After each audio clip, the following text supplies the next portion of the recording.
Hollywood silver screen presenting Maleficent. ये एक परी की कहानी है जिसका नाम होता है मेलेफिसेंट। वो मूर्स जंगल में रहती है और ये जंगल जादुई जंगल है जहाँ पर तरह तरह के जीव रहते हैं। मेलेफिसेंट के अंदर बहुत शक्तियां होती हैं और जब एक दिन जंगल के अंदर एक लड़का आता है तो वो उस जगह पर जाती है। मेलेफिसेंट ने इंसान को बहुत पास से कभी भी नहीं देखा और वो उसे बाहर आने के लिए कहती है। दरअसल उसने यहाँ से एक हीरा चुराया होता है और जब वो बाहर आता है तो वो भी उसी उम्र का होता है जिस उम्र की मेलेफिसेंट है। मेलेफिसेंट उससे हीरा वापस ले लेती है और उसे जंगल की सरहद तक छोड़ने के लिए जाती है। इस लड़के का नाम स्टीफान है जो कि पास ही के राज्य में रहता है। मूर्स जंगल खत्म होते ही एक दूसरा राज्य शुरू होता है और इस राज्य के राजा का नाम होता है हेनरी, जो कि मूर्स जंगल को अपने कब्जे में लेना चाहता है। ये एक जादुई जंगल है। स्टीफान मेलेफिसेंट को बताता है कि उसके माँ बाप अब इस दुनिया में नहीं है, वो अकेला है। मेलेफिसेंट कहती है कि उसका भी इस दुनिया में कोई नहीं है। वो वहां से जाने से पहले कहता है कि अगर मैं यहाँ पर दोबारा आया तो क्या तुम मुझे मिलोगी। मेलेफिसेंट बोलती कि तुम्हारा यहाँ पर आना सेफ नहीं है। वो कहता है कि मैं फिर भी आऊंगा और वो उससे हाथ मिलाता है और जैसे ही वो उससे हाथ मिलाता है मेलेफिसेंट के हाथ पर करंट लगता है। वो कहता है क्या हुआ। मेलेफिसेंट बोलती है कि तुम्हारी रिंग, क्योंकि वो लोहे की होती है।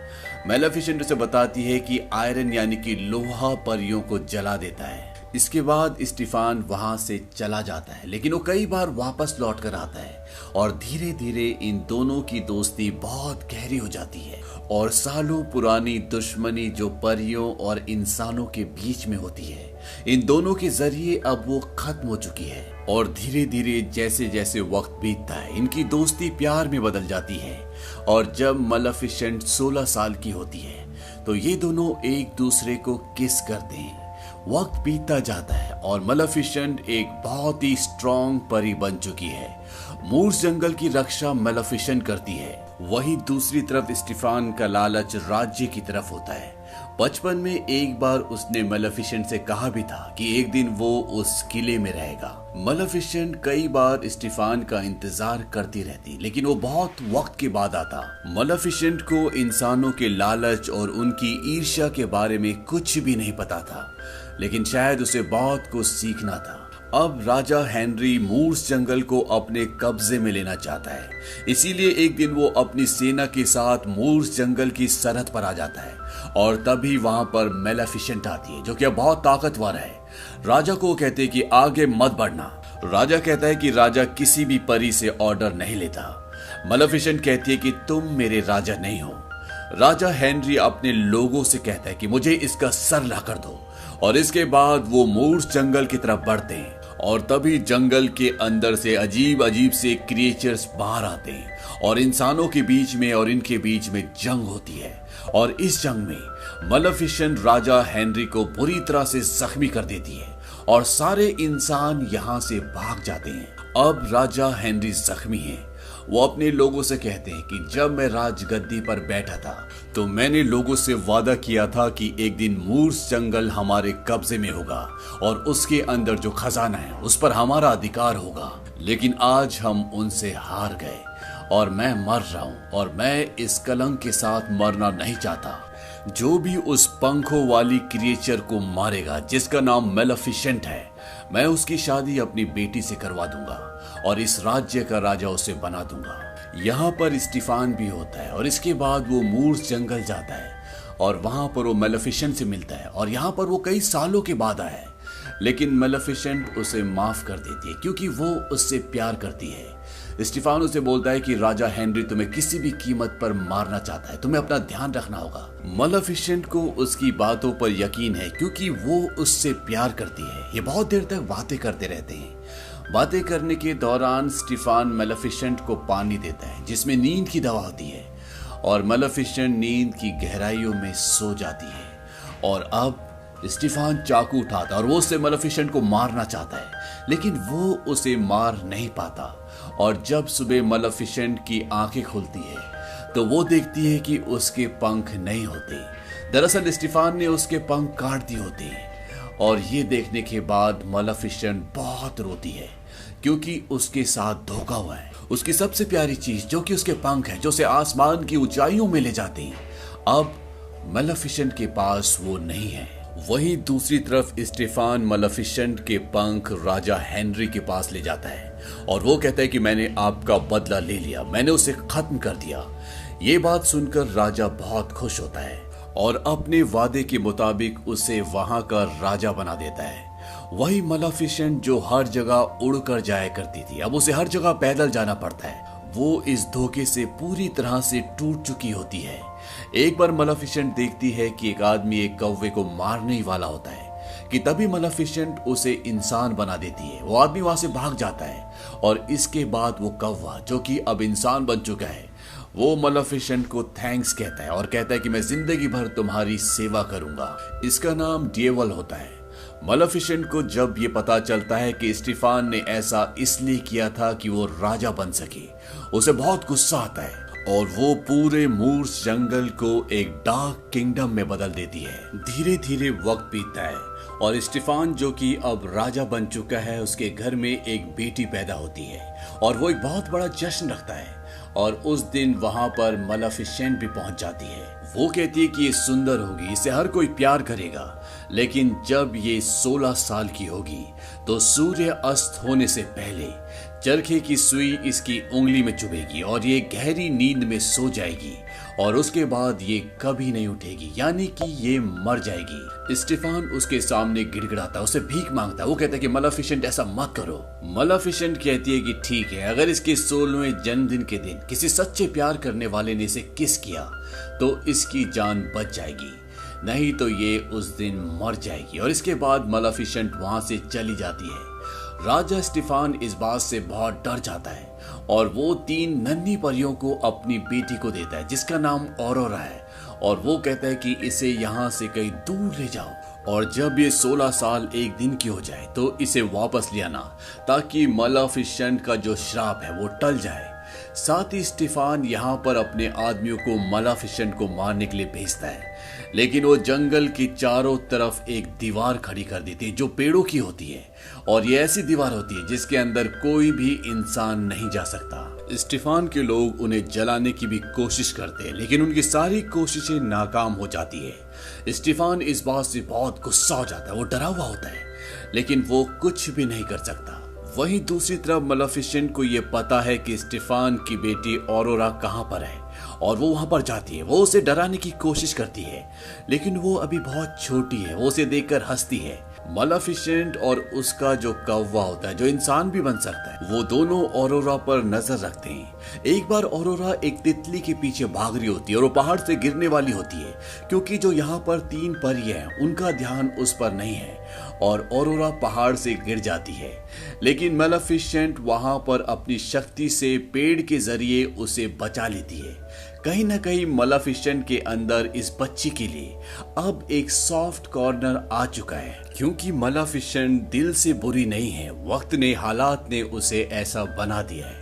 धीरे धीरे वक्त बीतता है और वो बदलते मौसमों के साथ साथ बड़ी होना शुरू हो जाती है और जैसा कि मेलेफिसेंट ने कहा था कि वो सुंदर होगी, ग्रेसफुल होगी, ऑरोरा बिल्कुल वैसी होती है। अब यहाँ पर जो 3 परियां हैं जिन्हें ऑरोरा का ध्यान रखना है, वो लापरवाह होती हैं और इसीलिए मेलेफिसेंट उसका ध्यान रखती है। और अब ऑरोरा 15 साल की हो जाती है और ऑरोरा के अंदर भी ये जिज्ञासा होती है कि इन लकड़ी की दीवारों के पीछे क्या है। वो मूर्स के अंदर जाना चाहती है और एक दिन मेलेफिसेंट उसे अंदर ले आती है, पर वो उसके सामने नहीं आती। लेकिन ऑरोरा को एहसास है कि उसके आसपास कोई है और वो मेलेफिसेंट को सामने आने के लिए कहती है। मेलेफिसेंट उसके सामने आ जाती है।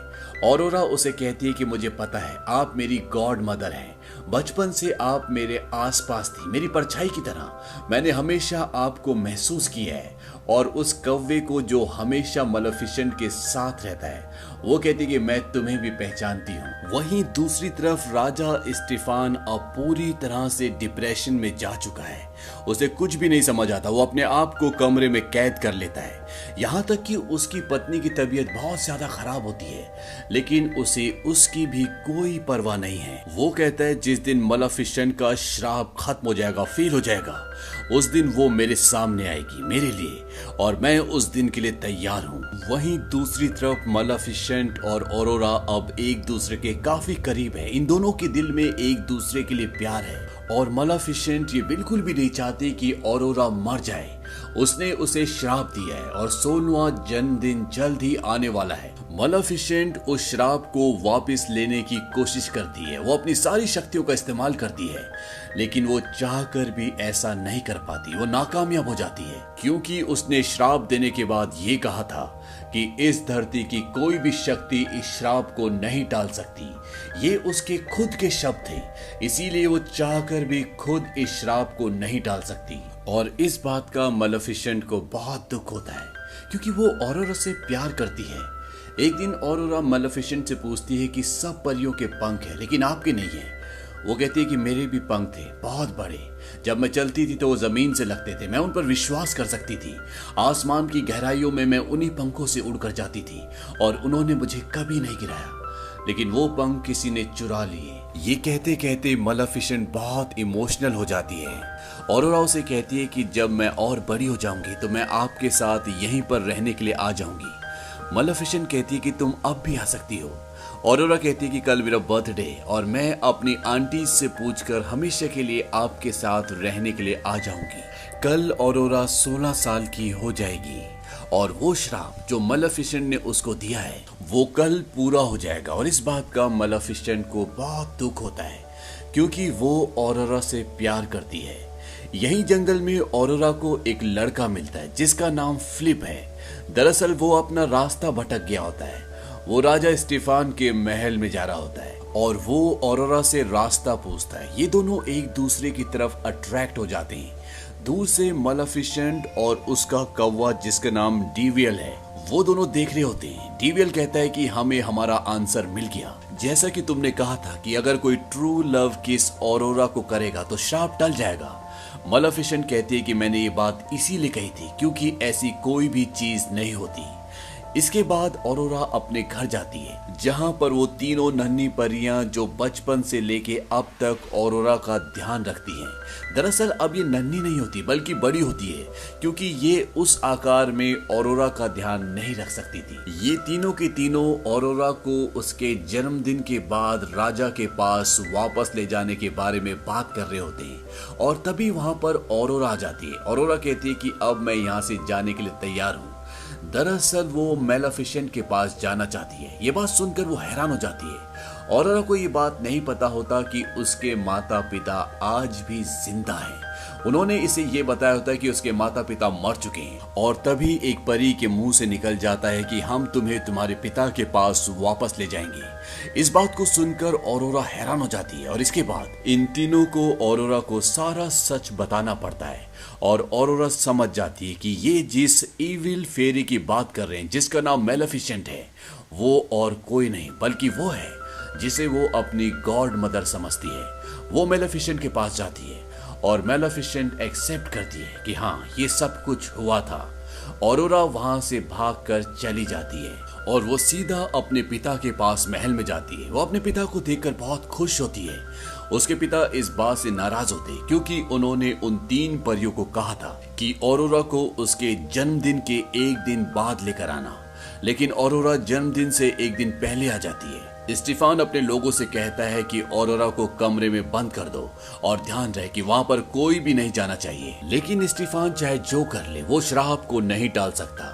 और अगले दिन जिस दिन ऑरोरा का जन्मदिन होता है, वो अपने आप ही मंत्र मुग्ध हो जाती है और उस कमरे में जाती है जहां पर आज से 16 साल पहले स्टीफान ने इस पूरे राज्य के स्पिनिंग व्हील स्पिंडल यानी चरखे का वो पहिया जिस पर एक कील होती है वो यहाँ पर रखवा दिए थे, ताकि कभी भी मलेफिसेंट का श्राप पूरा ना हो सके।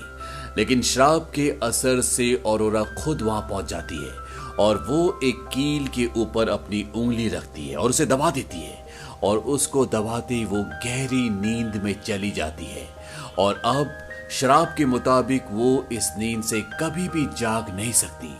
वहीं दूसरी तरफ ये दिखाया जाता है कि मेलेफिसेंट अपने साथ उस लड़के को, जिसका नाम फिलिप है, जो कहीं न कहीं ऑरोरा को प्यार करता है और ऑरोरा भी उससे प्यार करती है, उसे अपने साथ लेकर महल की तरफ आ रही होती है। वहीं महल में ये दिखाया जाता है कि स्टीफान अब पूरी तरह से परेशान है क्योंकि श्राप पूरा हो चुका है। नन्ही परी बोलती है कि अगर आप उसे ट्रू लव किस करें तो शायद वो जाग जाए। स्टीफान कहता है कि ट्रू लव जैसी कोई चीज नहीं होती। अगर ट्रू लव को मानता तो कभी भी वो मेलेफिसेंट को धोखा नहीं देता, उसके पंख नहीं काटता।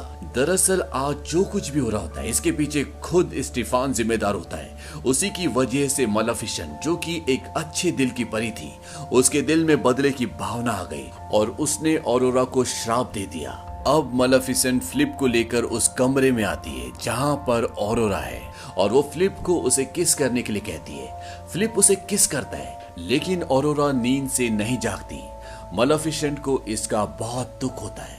उसे एहसास होता है कि उससे गलती हो गई और वो सोई हुई ऑरोरा से कहती है कि मैं कसम खाती हूँ कि जब तक मैं जिंदा हूँ तुम्हें कोई भी हार्म नहीं पहुंचाएगा और मैं हर दिन तुम्हारी स्माइल को मिस करूंगी। उसकी आंखों में आंसू होते हैं और वो ऑरोरा के फोरहेड पर किस करके वहां से जाने लगती है और तभी पीछे से आवाज आती है, हेलो गॉड मदर। दरअसल वो होश में आ चुकी होती है।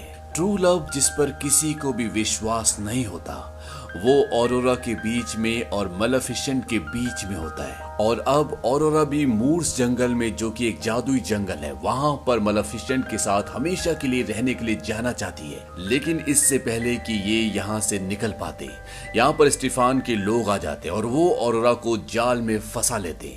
ये लोहे का जाल होता है क्योंकि मेलेफिसेंट ने बचपन में स्टीफान को बताया था कि लोहा परियों को जला देता है, वो उनकी कमजोरी है, उसके आगे उनकी शक्तियां काम नहीं करती। और यहाँ पर होता भी ऐसा ही है। मेलेफिसेंट पूरी तरह से मजबूर हो जाती है लेकिन तभी वो डिएविल, जो कि कौवे से इंसान बन जाता है, उसे एक ड्रैगन बना देती है और वो अपने मुंह से आग निकालकर यहाँ पर बहुत सारे लोगों को जला देता है और मेलेफिसेंट को आजाद भी कर देता है। लेकिन कुछ ही देर बाद सैनिक उसे अपने काबू में कर लेते हैं और चारों तरफ से मेलेफिसेंट को घेर लेते हैं और स्टीफान उसके सामने आता है। उसने चारों तरफ से अपने आप को लोहे के कवच से ढका हुआ है और वो मेलेफिसेंट को मारना चाहता है। वहीं दूसरी तरफ ऑरोरा को मेलेफिसेंट के कटे हुए पर दिखते हैं जिसे कैद किया गया है और वो हिल रहे होते हैं। ऑरोरा उन परों को उस कैद से आजाद कर देती है और वो पर एक बार फिर से मेलेफिसेंट के साथ आकर जुड़ जाते हैं और अब मेलेफिसेंट एक बार फिर से पहले की तरह उड़ सकती है। वो स्टीफान को अपने साथ उड़ाकर महल के टॉप पर ले जाती है। वो चाहे तो स्टीफान को मार सकती है लेकिन वो उसे नहीं मारती और वो वहां से जाने लगती है। स्टीफान पीछे से उस पर हमला करता है और ये दोनों महल के ऊपर से नीचे गिरना शुरू हो जाते हैं। स्टीफान ने मेलेफिसेंट को जकड़ा हुआ है इसीलिए उड़ नहीं सकती, लेकिन इससे पहले कि वो जमीन पर गिरती मेलेफिसेंट अपने पंख खोल लेती है और वो हवा में उड़ना शुरू हो जाती है और स्टीफान की जमीन पर गिरकर मृत्यु हो जाती है। और इस तरह से बुराई का अंत और अच्छाई की जीत होती है। अगली सुबह ये दिखाया जाता है कि मेलेफिसेंट मूर्स जंगल की दीवारों को, जो उसने पेड़ों से बनाई थी, उन्हें पूरी तरह से हटा देती है। साथ ही साथ वो मूर्स जंगल को पहले की तरह कर देती है, जहां पर हरियाली थी, तरह तरह के फूल खिलते थे, पेड़ डरावने और सूखे नहीं थे, यहाँ खुशियां थी। और साथ ही साथ वो ऑरोरा को यहाँ की क्वीन भी बना देती है और इस तरह से दो राज्य एक हो जाते हैं। इस कहानी में हीरो और विलेन एक ही है और वो है मेलेफिसेंट। ये फिल्म 2014 में रिलीज हुई थी। IMDb पर इसकी रेटिंग है 7। इस मूवी का बजट था 180 to 263 मिलियन डॉलर्स और बॉक्स ऑफिस पर इस फिल्म ने कमाई की थी 759 मिलियन डॉलर्स की। जहां तक हमें इंफॉर्मेशन है, इस फिल्म की हिंदी डबिंग नहीं हुई है। उम्मीद करते हैं कि ये कहानी आपको पसंद आई होगी।